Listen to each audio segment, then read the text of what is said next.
Yes, everyone, welcome back. Another episode, The Red Divide. It's Ray. How you doing, my cuz? Doing good. And you, Makazi? Doing fantastic, thank you.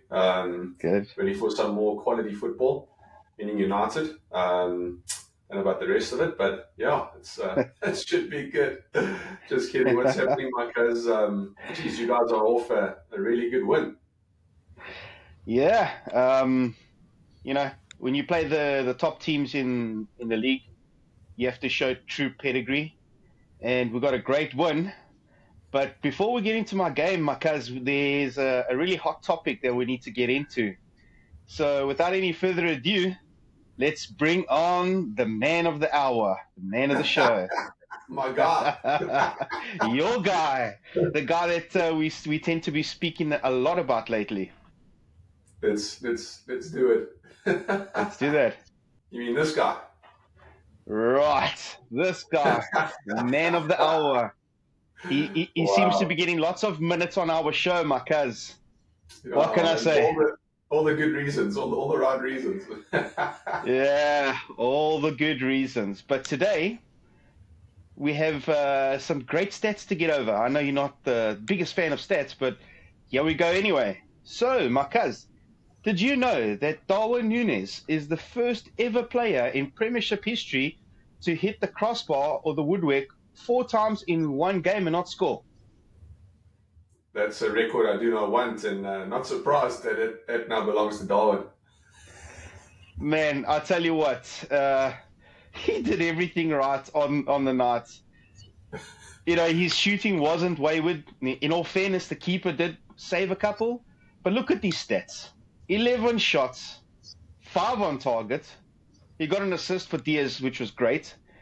Look at the amount of distance he's covered. 11 kilometers. But my goodness, 11 shots. What else can we say about that? 0 goals. Yeah. Imagine he scored 3 or 4 of them. You know, the score line wouldn't be 4-1. It'd end up like 7-8-1. So, yeah. Hey, man, this youngster, you know, we shouldn't be getting in his face and, you know, getting on his back because he's missing goals. But, you know, we have to support the lighty. But my goodness, he's been wasteful. You know, he's been extremely wasteful. And if everyone can have a look at these stats, you know, what must they be thinking? How can Liverpool win 4-1 against Chelsea? Well, but not only that, how... He's terrible. Yeah, exactly. But how can Liverpool beat Chelsea 4-1 and our striker, you know, the one that probably had the most goal opportunities, didn't get on the score sheet? It's remarkable. Well, that's what I'm saying. He's terrible. He's holding you guys back. I told Steve the other day that our friend Steve that Darwin will be the reason why Liverpool doesn't win the league. He's going to cost you boys. You know, the thing is, he scores in crucial games. And like I said, he scores the difficult ones, misses the easy ones. But yeah, man, he hit the crossbar 4 times. And what makes it worse is he hit the crossbar he hit the post from the penalty spot. He couldn't even score from the penalty spot. I know. That's why I love him. That's why I'm so happy he plays for you boys. So, yeah, you know, I thought it would be important to bring these stats up on the screen for all of our fans to have a little gander. Not the boy's greatest moment, and if I'm fair, it's not my greatest moment talking about Darwin, because, you know, I've always sung his praises and backed him.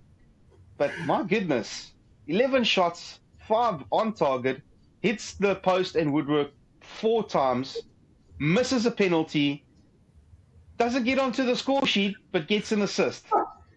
Yeah, no, that dude. I think he's going to cost you guys the league. If you guys end up pushing hard for the rest of the season, he's going to cost you the league. I hope you're wrong. I really hope you're wrong. I hope I'm right. Because obviously you do. But my goodness, the boy's been really wasteful. You know, he works really hard. He gets into the right positions, but his ability to put the ball in the back of the net's just not good enough. Yeah, not good enough for Liverpool. Finishing's great for Liverpool and terrible for the rest of terrible standard for the rest of the top 6. So you must stay with you guys. thanks again for taking him. You saved our blushes. Appreciate it. Couldn't be happier. In all fairness, the Boyke's in double figures for pass and assist, but it's important to highlight the stats of this game. Let's just put things into context. You're playing against Chelsea, tough game. It was wasteful, completely wasteful.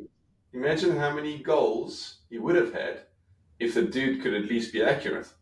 He'd be chasing Haaland's numbers from last season. You know what I mean? Oh my God. Yeah, it's old Darwin. I don't know what Liverpool is going to do about him, but you know what? We have to back him. We're joking about him at the moment. It is what it is. He brought this on himself, but I'm hoping that in the last part of the season that the boy can actually step up and turn these stats around, because it's quite woeful if I have to be honest. Yeah, no, that was shocking, but very good to see. Hopefully a lot more of that tomorrow against Arsenal. I hope similar stuff, but yeah. Besides that, a really good result for you guys against Chelsea. I'm sure you couldn't be any more happier. Besides your boy not scoring, but yeah, solid result. Great performance, Makaz. I tell you what, we're going to be talking about Connor Bradley again, our right back that's been filling in for Trent for the past 5 games, started the last 5 games. Jeez. Yeah, a cracker. That's probably going to be one of the memories, the highlights of his career, coming on at playing at Anfield in front of the Kop, getting a goal, getting an assist in the same game, and having such a big impact on that result. The boy showed heart, grit, determination.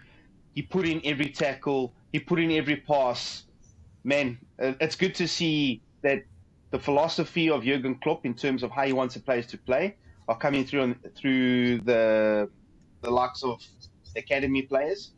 And the boy had such a good game. He made such a huge difference in how we went forward, and his defending is great as well.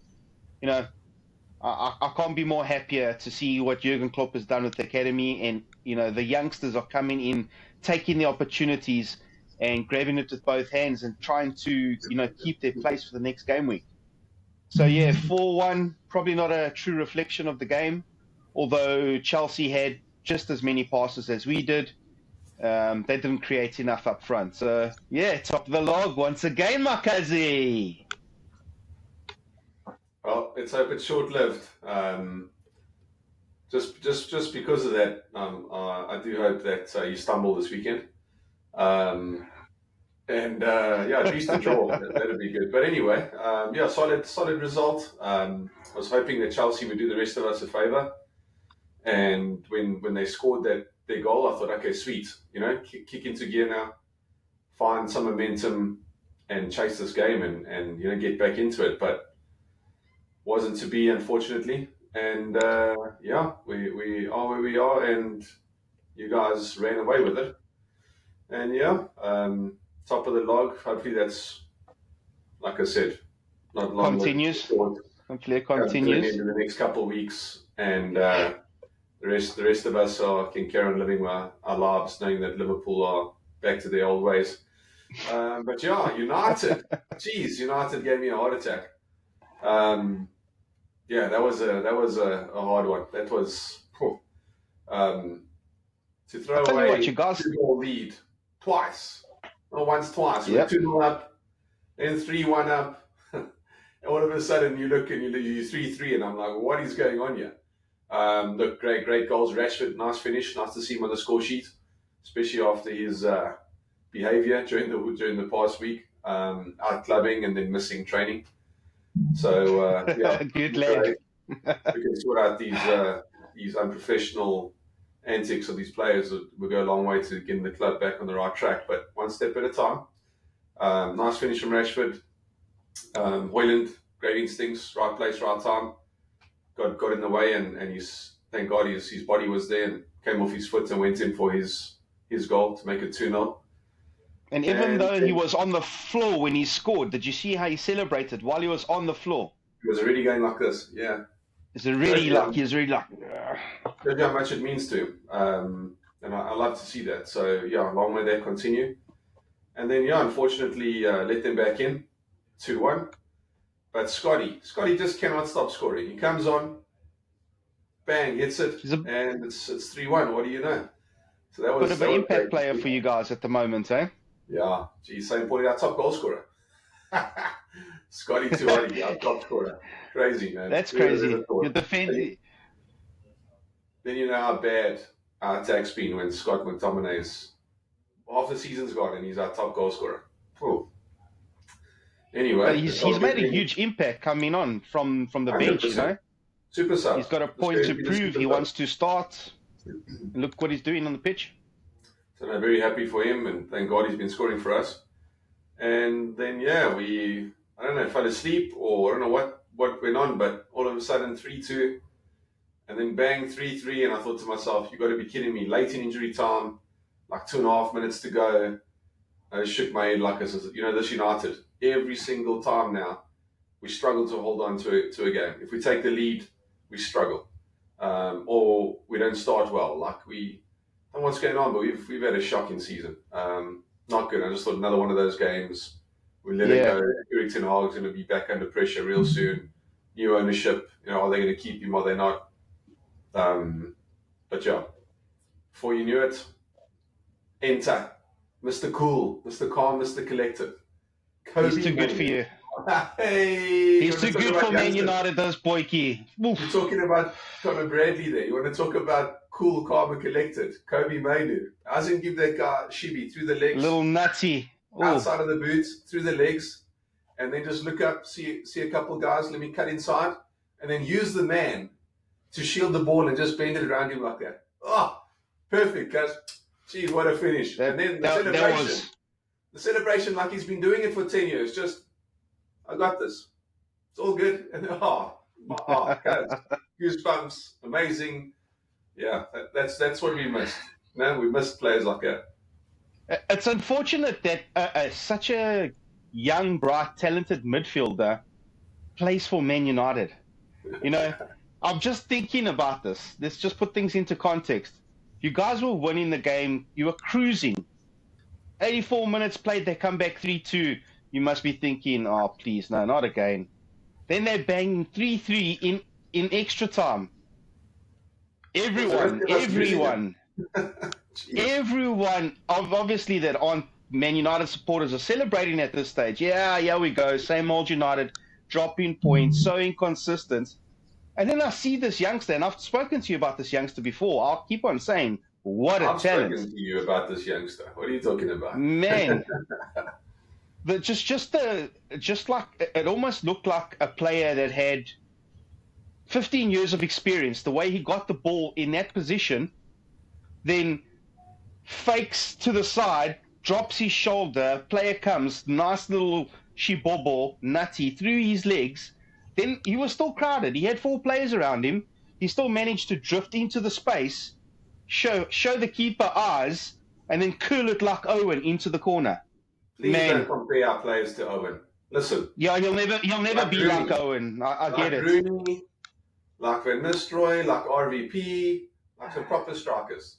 Come on, man. Oh, Marcus, come on. RVP wasn't even a proper striker for you. He was an Arsenal boy. All he did was come in and win the league.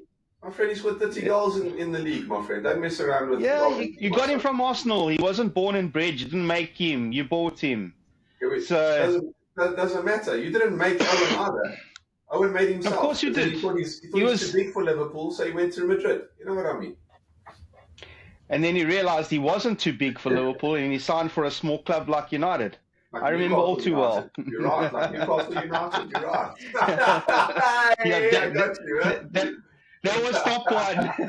That was the first stop until he landed at Old Trafford's door. Fergie gave him his first Premier League medal because he couldn't do it at Liverpool, of course. Useless team. Absolute useless. Unfortunately, in those days, we were useless. Still are. Can't say anything about it. Unfortunately, we were cuck in those days. But nice little finish from Kobe.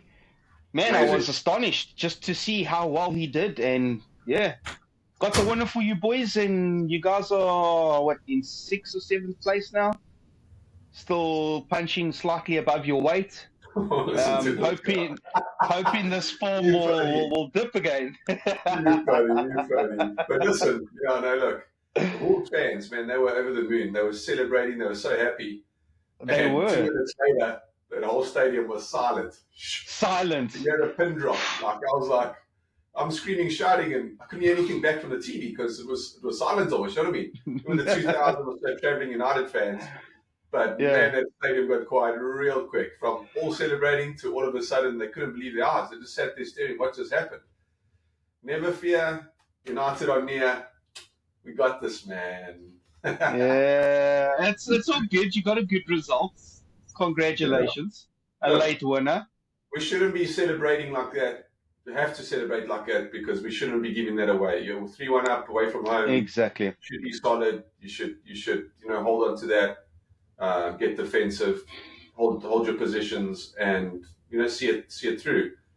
Fortunately, we didn't and put that pressure on ourselves, and we had to rely on an academy player to get us out of trouble. So lots to learn from that game. Oh yeah. Do better. But yeah, happy we did. We got there in the end, and on to the weekend. Damn straight. Yeah, so we finished obviously that game week on top of the log once again. Something that I wanted to get back onto, a little topic that you were saying, can Liverpool continue this consistency while Salah is at the African Nations Cup? Again, and while Endo is away. You've played nobody yet.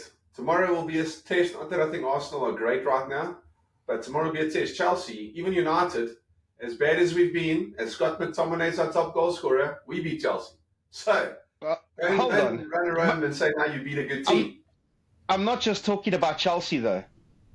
You were saying that Salah's away, can Liverpool pick up the pieces? So we played 6 games in January, just to put that into context. What, Salah only in the last? Salah played half. No, so out of the last 8 games, we've won 7, which the draw was against Fulham for the Carabao Cup. Salah wasn't part of any of those games, so it just goes to show how the rest of the players have stepped up. Jota, Harvey, Gravenberg, we've had the injuries. Just goes to show consistency has probably been the key for us, in all honesty. And you haven't played anyone. You haven't played anyone yet. What do you mean? Came at an opportune time. We played everyone once already. So, that's got to say something.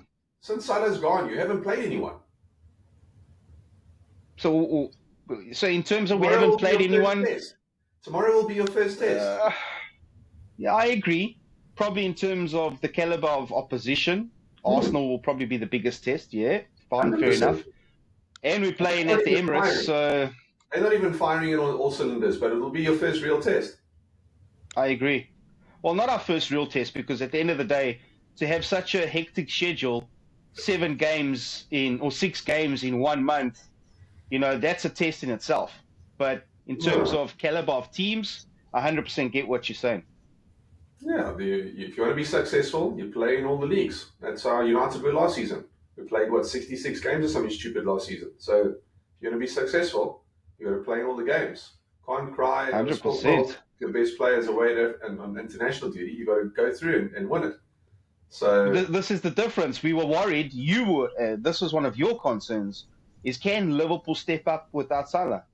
So roll on 6. It was a hope. It was a. I was like, come on, let's go now. Dirty tactics. And yeah, so we'll see how it goes, man.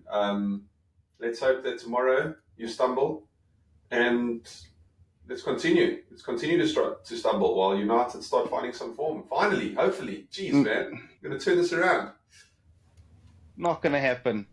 Tomorrow we'll be blowing bubbles in the stadium. We'll be getting ready for a West Ham win.